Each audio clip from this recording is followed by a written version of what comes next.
முன்கதை சுருக்கம்.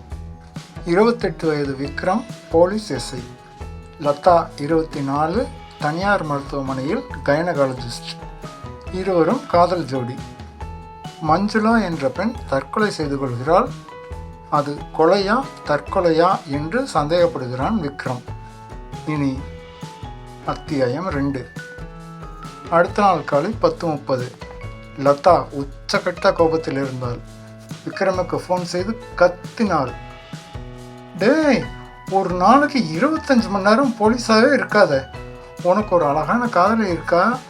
தினமும் அட்லீஸ்ட் அரை மணி நேரம் அவளுக்காக ஒதுக்கணும்னு மனசில் தோணவே இல்லையா? என்ன ஜென்மமோ!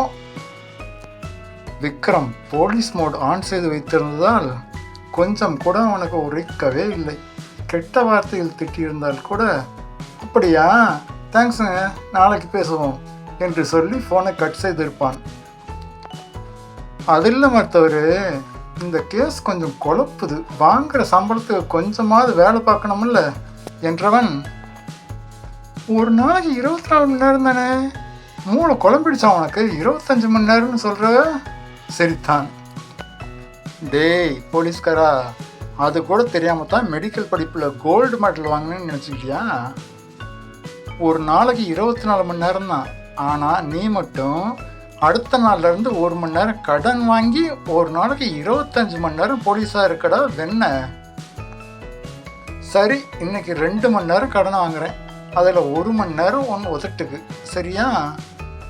சிரித்து விட்டார் லதா. சாயந்தரம் 5 மணிக்கு எதிர்பார்ப்பேன், நீ மட்டும் வரல, இன்னைக்கு செத்தடாமா அவனு. நிச்சயமாக வருவேன். உனக்கு பிடிச்ச ஷெரின் டைனிங் ரெஸ்டாரண்ட் காஃபி, அப்புறம் உனக்கு ரொம்ப பிடிச்ச கொஞ்சோண்டு ரொமான்ஸ். ஓகே?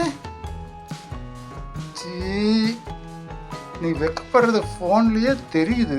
அப்புறம் ஒரு ரெக்வஸ்ட். தெரியும், ஃபோன்லேயே தெரியுதாம்ல. சரி, அது என்னடா ரெக்வஸ்ட்? நீ வரும்போது மறக்காமல் சேலை கட்டிட்டு வா. சுடிதாரில் உன்னை பார்க்க கஷ்டமாக இருக்குது. அதில் என்ன கஷ்டம் என்று யோசித்து அவள் புரிந்து கொண்டு திட்டுவதற்கு முன், அப்படியே அந்த லிப்ஸ்டிக் கலரும் மாற்றிடு, ஆதி ரொம்பவே கலாய்க்கிறான், நாம் சரியாக 5 மணிக்கு ஷெரின் டைனிங்கில் மீட் பண்ணுறோம் என்று அவசரமாக சொல்லிவிட்டு ஃபோனை கட் செய்தான். அந்த 2 வரிகளுக்கும் லதாவுக்கு அர்த்தம் புரிந்தபோது விக்ரம் ஃபோனை கட் செய்து அரை மணி நேரம் ஆகிவிட்டிருந்தது.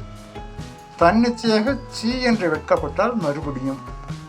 மருத்துவராக இருந்தாலும் அவளும் பெண்தானே. வெற்றி நகர், மதியம் 1:45.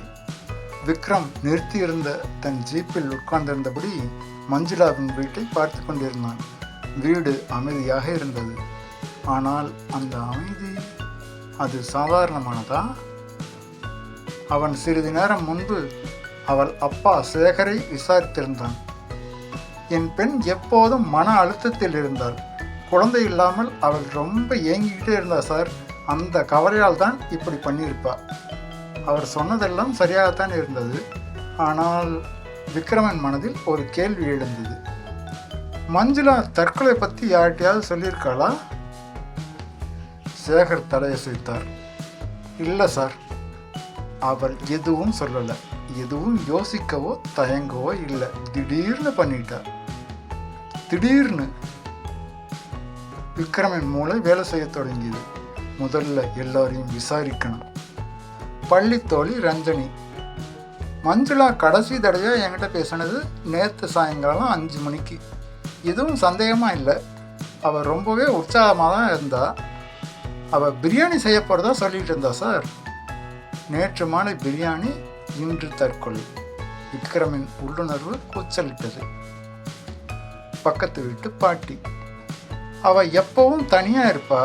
ஆனால் நேற்று ராத்திரி 9 மணிக்கு மட்டும் யாரோ ஒருத்தர் கூட கோபமாக பேசிகிட்டு இருந்தா. என்னவோ மொபைலில் பேசி முடிச்சுட்டு கதவை வேகமாக சாத்திட்டு உள்ளே போனான். அது யார்கிட்ட பேசியிருக்கலாம்? வீட்டு வேலைக்காரி. மஞ்சுளா மேடம் எப்பவும் சாதாரணமாக தான் இருப்பாங்க. ஆனால் நேற்று ராத்திரி கொஞ்சம் பதட்டமாக இருந்தாங்க. ஆனால் அதை விட முக்கியமாக அந்த அம்மா பெட்ரூம் கதவு எப்பவும் கிழக்கு சைடில் திறந்தே இருக்கும். ஆனால் இன்னைக்கு அது முழுசாக சாத்தி இருந்துச்சு. ஓரளவுக்கு தேவையான விசாரணைகள் முடிந்து விட்டது. கொஞ்சம் யோசிக்கணும். விக்ரம் வண்டியில் சாய்ந்து படுத்தபடியே கண்களை மூடிக்கொண்டான். கொஞ்சம் குழப்பமாக இருந்தது. மேலும் 2 பேரை விசாரித்து விட்டு வீடு திரும்பிய போது மணி 6:25. கிச்சனில் இருந்து அம்மா கத்தினாள். டேய் விக்கி, உனக்கு இட்லியா தோசையா? தோசைன்னா இப்போவே சொல்லிடு.